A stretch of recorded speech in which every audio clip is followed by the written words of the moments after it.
William, William, Troy, Troy, Edwards, Edwards.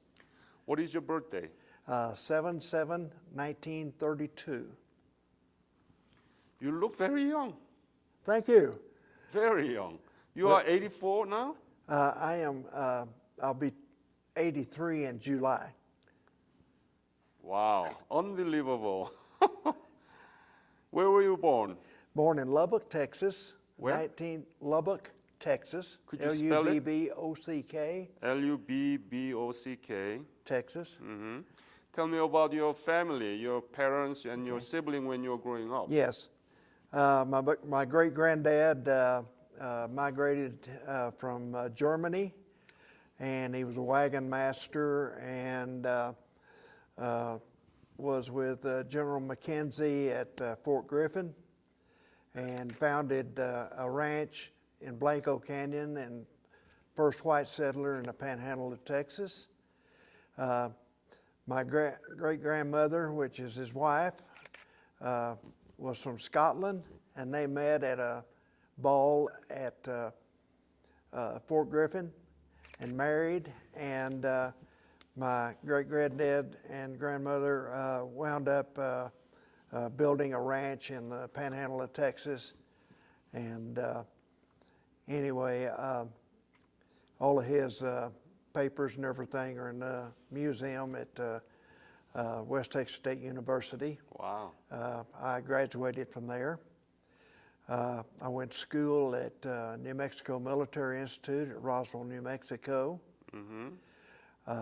I left after my junior year and joined the Air Force. I did not graduate until taking a GED test when I went back to Korea in,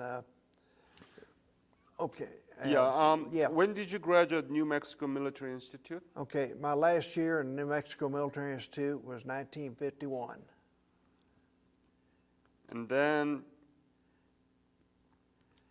where did you enlist? I enlisted in Lubbock, Texas in the United States Air Force. Air Force. When was it? In February of 1952. And you knew that the Korean War broke out? Yes, the reason I enlisted when I did, I was afraid I'd miss the war, and I didn't. So you were not afraid? No. No. Wow. No. So where did you get the basic military training? At Lubbock? At Lackland Air Force Base, San Antonio. And what was your specialty? From there, I went to... please, go Yeah, ahead. from there, I went to Orlando, Florida, Pine Castle Air Force Base, and with purchasing contracting, we were the first base for the B-47 Stratus Fortress, and is that bomber, B-47? yes, B-47 was the first all jet bomber. And I was only there for a short time, and then I went to Keesler Air Force Base, Mississippi, and went to radio school, and from there to Korea. So your specialty was radio? Radio communications, yes. For specifically, what do you mean by radio communication in the Air Force? Okay, in the Air Force, when I went to Korea, I was assigned 607th ACNW Squadron. 607th ACNW Squadron. ACM? You said ACM and what? 607 AC and W. And W. Yes, that's Aircraft Warning Squadron. We were controlling radar site for Korea. We were assigned on Marine Air Group 12 Air Base on the mountain that was behind the air base. And we were the controlling radar site for vectoring MiGs coming over from South Korea and evicting our planes for intercept. When did you leave for Korea, actually? I left for Korea in, I believe it was April or May of 1953. And where did you arrive? I'm sorry? Where did you arrive? Where did you arrive in Oh, I Korea? arrived in Incheon. And then? And then we shipped out of San Francisco on the troop ship, and I was on the voyage staff heading for Korea. We made a stop in Hawaii, made a stop in Taiwan, and then eventually wound up at Incheon. And we set Not on, Japan? Huh? Not Japan? No, No. Incheon. Yeah. And we did stop in Yokohama, but we did not disembark from there. We left from Yokohama around to Incheon, and we sat in the harbor there for like half a day waiting for the tide to come in, because we would be sitting on mud if we tried to go in for a landing to disembark. And then that's when I went to the 607th Squadron. We were attached to 50 Deuce Tactical Control Wing, and that was out of Osan, or Suwon, one of those. And that's where our headquarters was. Like I say, we were attached, not actually attached, but shared a base with the Marine Air Group. How was Korea at the time that you arrived there? Well, it was hard to get used to the smell, but eventually did. And then What we smell? paid the smell of the honey buckets and the fertilizers that they use on their crops. And we had a lot of the Korean out of Pyeongtaek that had their rice paddies and everything right off from our base, and the little village was Pyeongtaek, but I understand now it's really grown. It was just a small village when I was there. The thing, I wrote my mother, the winter came and it was cold, 40 below zero, and I told her how cold it was. And that first Christmas, she sent me a package, and it was an electric blanket, because the potbelly stoves in our tents would freeze up during the night.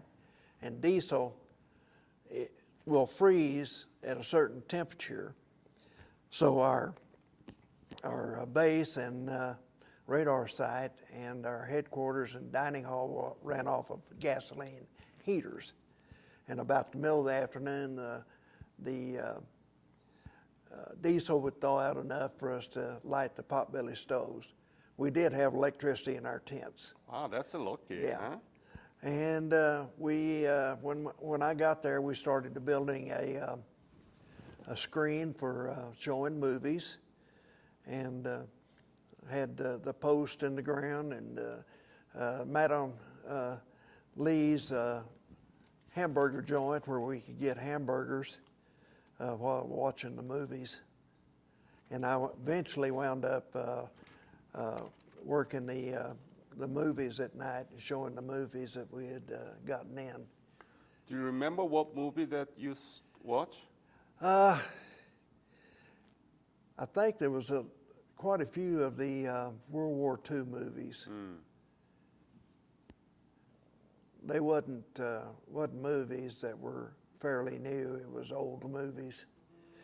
We also had another unit that was on the same base with us. It was a Skarwolf unit, which was a construction outfit attached to the Air Force. And they pulled out about 5 months after I was there, and we inherited all their stuff that they left behind. And I found a lot of photographic equipment, So I set up a photo shop where I could take, so they'd bring the pictures in and as a hobby. And so we ran a hobby shop and everything. We were on this big high mountain. I will say this, after the signing of the ceasefire, Armistice, yes. of course, we called it a ceasefire because the war never ended and it's still going on. We used to take our shotguns and go out in the rice paddies and hunt pheasant. And so we got full of pheasant, and at one time we had the commanding officer of the 5th Air Force that had had called and said that the commanding general of the Air Force was coming over and asked if we had any pheasant. We had about, at that time, had about 150 in our freezer, and he asked if he could have them, and yeah, we were tired of pheasant, so he sent a plane over and picked up the pheasant and dropped off a shotgun and 2 cases of shotgun shells so we could buy. But that was one thing that's funny. And then also something else that came along, we had Papa San was always carrying his A-frame, and at one time going through our gate when I was there, he was really leaning over more so than he usually did, and they stopped him and they searched it, and he had a Jeep motor on the A-frame. But the Korean people love them. And then I had to go and pick up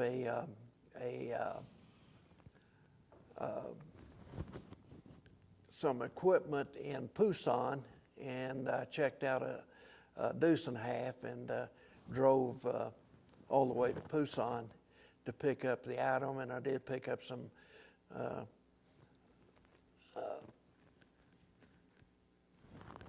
paint for our compound, and I remember that being a long trip, and mostly it was fairly quiet.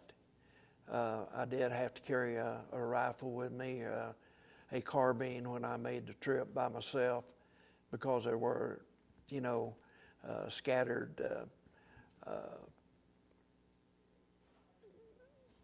scattered activity of snipers, and but I never encountered any. When I shipped out, I went back to the States to Lowry Air Force Base with Military Transport Service, and then went into a secret project called Moby Dick High. Did it work? Actually, we were monitoring North Korea and Russia, because Russia was starting their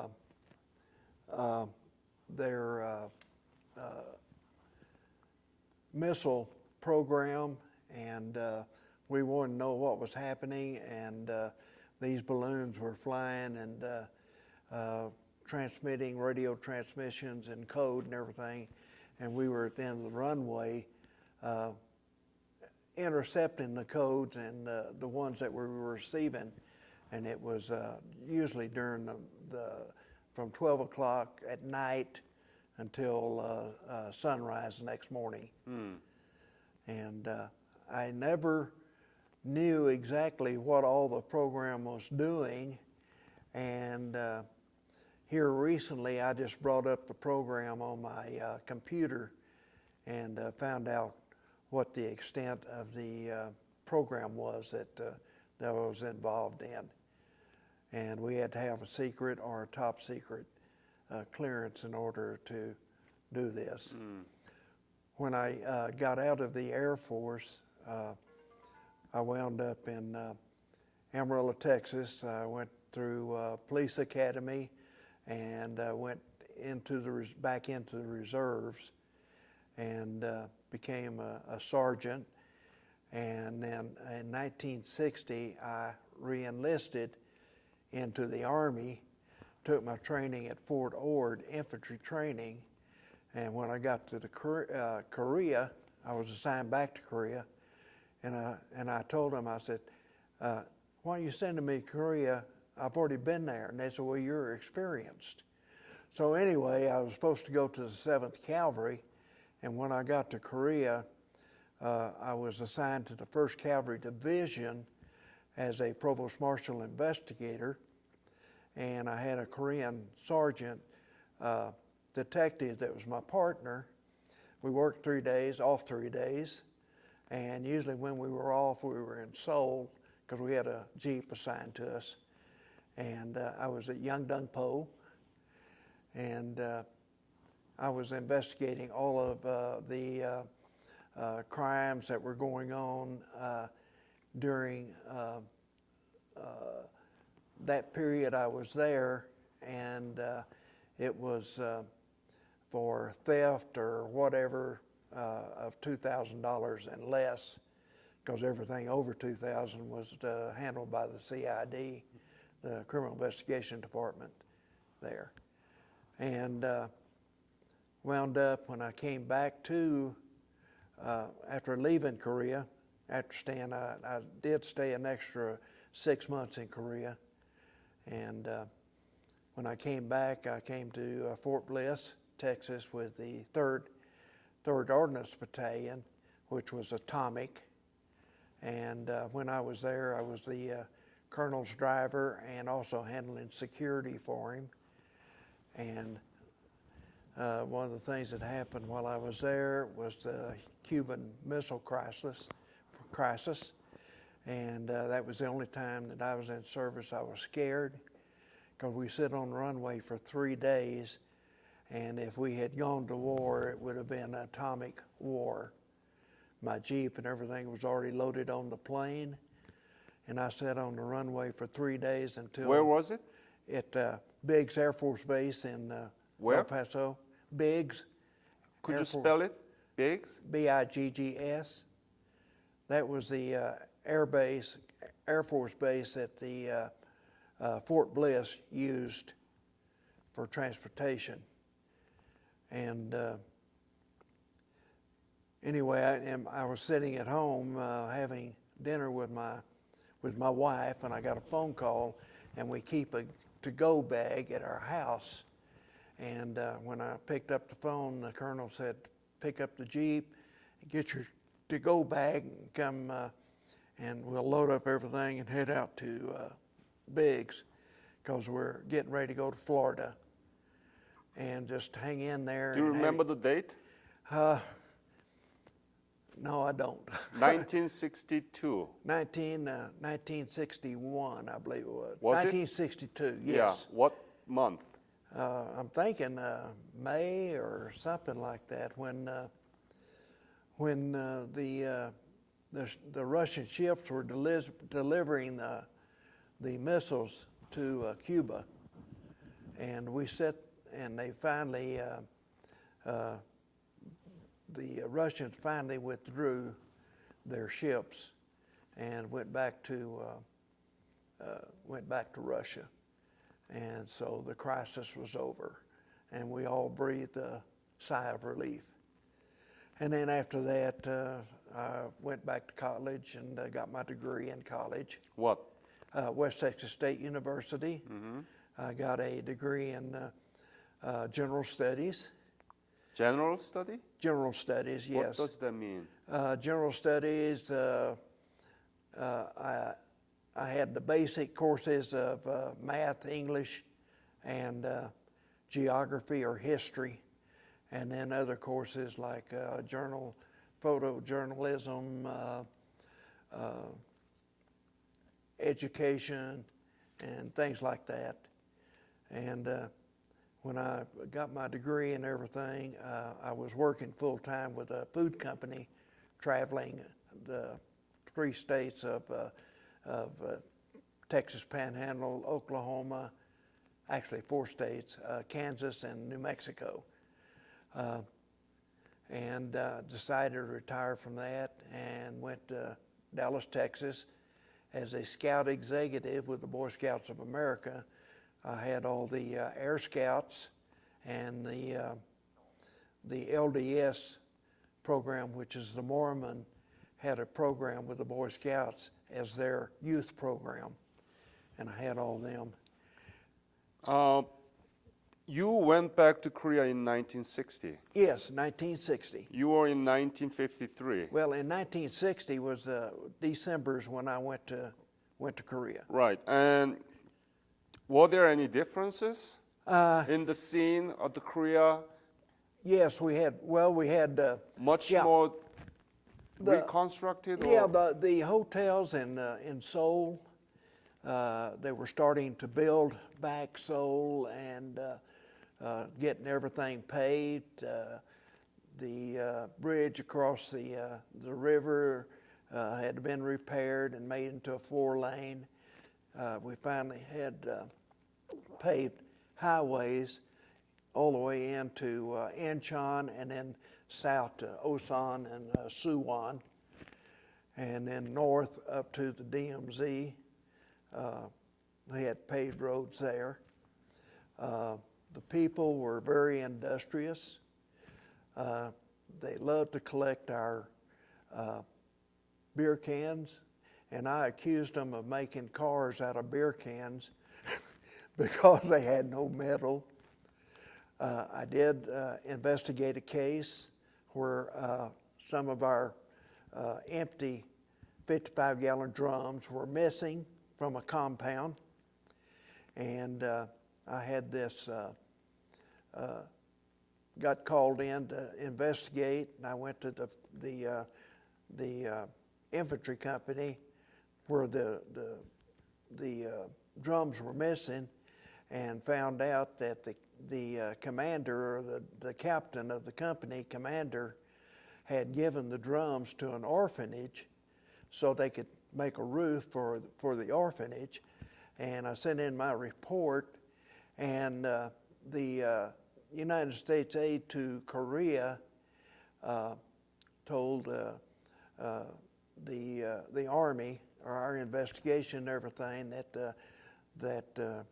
the American government is donating those to the orphanage, so there was no charges on the theft of the barrels. So you were able to tell the much difference already by the 1960s? Yes, yes. You could see the building and everything going up. Like I say, we were usually in Seoul every 3 days that we were off. And I was not married at that time and dated a girl from Ewha University there in Seoul. And we had used to have picnics and stuff up in the mountains, beautiful pagodas or what have you up there where we'd have our parties and everything. And the country was beautiful, beautiful. And there were buildings everywhere, even in the villages, a lot of building going on. And I can remember the papas or the carpenters using the saws with a long handle on them and about this long, you know, using where we had a different type of saws, and just building clubs or everything in the world. And of course we had the PX and everything on our compounds and everything. And my Jeep was getting kind of dull, and I remember paid 2 cartons of cigarettes and got a paint job, shiny paint job for my Jeep.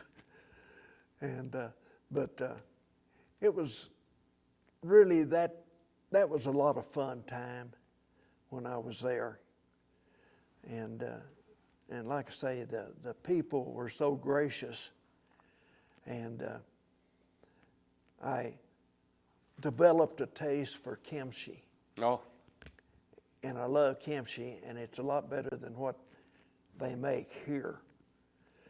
And you'd go into a village and they'd want to entertain. They always had chickens, and sometimes they'd have to dig up their pots that they had buried where they kept their kimchi to ferment. Over the winter. Yes. And But we did, back to when we were hunting pheasants, the pheasants that landed in the rice paddies, we Yep. never got those. We'd give them to our people that would chase down our pheasants after we shot them. If they were landed up in the rice paddies, we just give them the pheasants. That's the way they earned their money for helping us. When did you leave Korea in 1950s? You arrived there around April of 1953, and when did you leave that? I left there in 54. I think it was like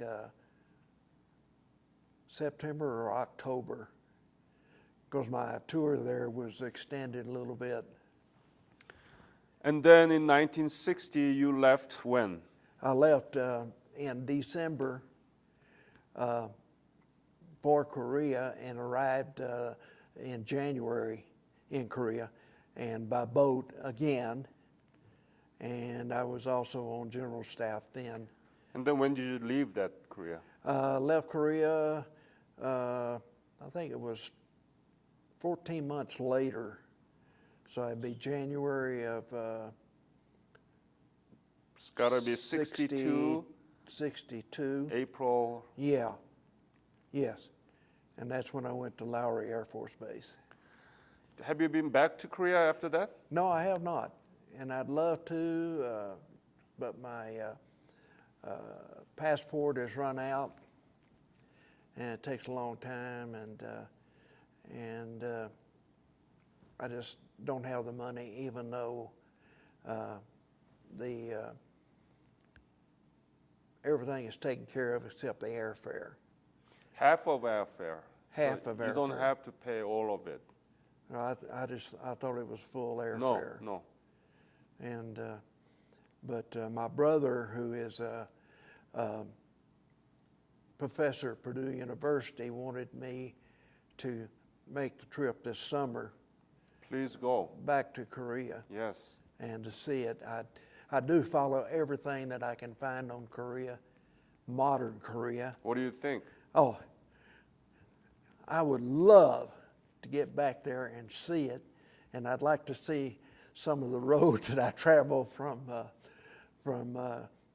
Pyeongtaek all the way down to Busan through that area, because it was at that time it was all unpaved roads, and there were still tanks in the riverbeds and what have you that I took pictures of and everything when I was there the first time, and I'd love to see it. You won't believe your eyes. That's what I understand. And I can see it in the automobiles that are coming to our shores now. For one time there, I was a manager of a Hyundai dealership in Fort Worth, Texas. And I talked to some Korean officials that would come through, and they were telling me about their big plans, about their modernization of their plants and the modern automobiles. And then we started seeing it. I started noticing them when the new stylings and everything came out about 15 years ago. Mm-hmm. So you are amazed. Amazed, yes. And I was amazed in seeing the buildings that were being built when I would log in and get videos of Korea, because it was a happy time for me, both tours. It was an experience I have never forgotten. Mm-hmm. Even the pet dog that I had that got stolen off of our compound, and I went down to Pyeongtaek and found it tied up at one of the houses down there. So I got my dog and went back to the compound. Nobody ever bothered it again. But it was. What is Korea to you? You didn't know much about Korea when you left for the first time in No. 1953. All I knew is well, we had studied in military school because I was in at New Mexico Military at the Yep, time. yep. And I had a class in military history and military tactics. And I was there when in military school when the North Koreans invaded South Korea. And I had a cousin that was with the 1st Cavalry Division out of Fort Bliss that was Sergeant Major and was killed in Pusan at the outset of the war. So I knew about Korea, and I knew I wanted to be part of that because military history has been my fascination since I was a young man. I mean, very young kid. When you left Korea in 1954, did you think that Korea would develop like this today? I didn't give that much thought to it, but I knew they were industrious. How do you know that? Well, they take beer cans and make lighters. They take beer cans and make cigarette cases. There was activities going on, like say, in the compounds close to where I was stationed, where they were very industrious, especially rebuilding the places that had been bombed out or destroyed during the actual ground fighting, and that happened when the North Koreans made their run at Pusan, and finally the end run around Incheon, and pushed them back to North Korea, and then the invasion into North Korea. And then I thought it was very unfair, even though we were United Nations forces, that the intervention of the Chinese invasion into North Korea. And I always figured that I didn't think it was a Chinese business about what was happening, because the South Korean people were a peaceful people, and there was a communist trying to take over the whole island or the whole country. What is Korea to you personally now? To me, it's belonging to the Korean War veterans and the local Korean people here that support us. And I enjoy going over there to their meetings because they have good food. And it's nice to see them. And I walk in and I always say, "Kamsahamnida." But I really think the Korean people are just so industrious. What is the legacy of the Korean War and the Korean War veterans? The legacy is to support our comrades and to let the Korean people know, because I'm sure they know that we are organized, that we still think of the Korean people and consider them one of our best allies we've ever had. And with the presentation of our medal, this one, and the Presidential Unit Citation Yeah. was our reward. This medal here was not given out until about 30-something years after the Korean War, because the United States government would not recognize this medal that the Korean government made, and they finally did. And all the Korean veterans were very put out at that, because we feel that we are unique in that we went from a war that had just ended into a new war, and was never declared as a war but a police action. And we consider ourselves the forgotten people and forgotten soldiers because we're still at war with North Korea. Yes. And that's the reason why we still have troops there. And I support that 100%. Yes. My foundation is also supporting this U.S. forces in Korea who stationed after the war. We call it Korea Defense Service Veteran. Yeah, I don't have a medal yet for that because I was there in 1960 through 62. Yeah, we need to recognize their Yes. contribution for So- the Korean development and Right. security. Any other message that you want to leave to this interview?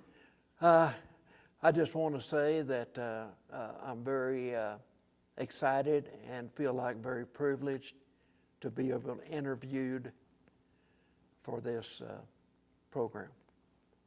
And that my heart still goes out for Korea, and I still have a heart for Korea. And I knew the United States when the peace was signed, the ceasefire was signed, that the economical happenings in Korea would have the full support of the United States government in contributing to the rebuilding of a democratic society. And I do remember seeing Sigmund Rhee. You saw him? I saw him, yes, Where? in Seoul. Yeah, I had to make a run to Seoul at military headquarters, and I did see Sigmund Rhee. William, thank you again for this Okay. wonderful occasion to hear from you. Yes. And this interview will be uploaded to the internet so that young children of this country will listen from you. Oh, thank you.